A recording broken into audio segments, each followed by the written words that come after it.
This is Goalkeeper Joe by Marriot Edgar. Joe Dunn were a bobby for football. He gave all his time to that sport. He played for the West Wigan Whippets on days when they turned out one short. He'd been member of club for 3 seasons and had grumbled again and again because he found only time that they'd used him was when it was pouring with rain.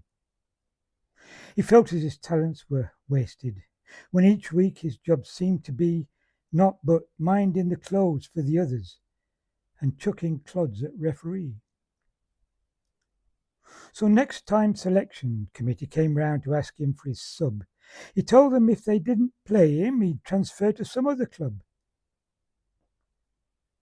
Committee, they coaxed and cajoled him, but found that he had none of the shifts, so he promised to play him next weekend in match against Todmorden Swifts.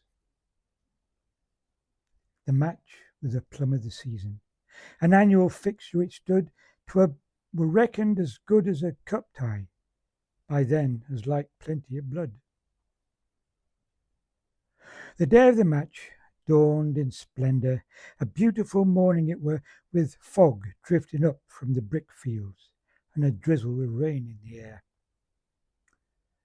The Whippets made Joe their goalkeeper, a thing as weren't wanted at all, for they knew once battle had started they'd have no time to mess with the ball. Joe stood by the goalposts and shivered, while the fog round his legs seemed to creep, till, feeling neglected and lonely, he leant back and went fast asleep. He dreamt he were playing at Wembley, and roar of the thundering cheer, he was kicking a goal for the Whippets, when he woke with a clout in the ear. He found t'others the ball had struck him, and inside the net there it lay, but as no one had seen this here happen, he punted it back into play. 'Twere the first ball he'd punted in anger. His feelings he couldn't restrain, forgetting he was a goalkeeper, he ran out and kicked it again. Then after a ball, like a rabbit, he rushed down the field full of pride. He reckoned if nobody stopped him, then happen he'd score for his side.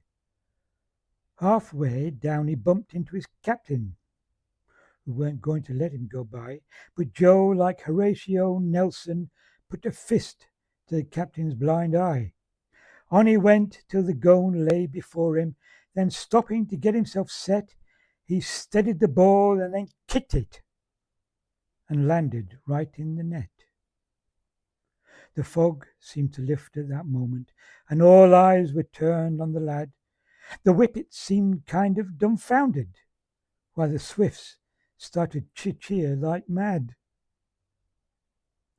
To his own goal as he kicked the ball through, he'd scored for his foes against his friends, for he'd slept through the referee's whistle, and at half-time he hadn't changed ends. Joe was transferred from the West Wigan Whippets to the Todmorden Swifts, where you'll see still minding the clothes for the others and chucking clods at referee.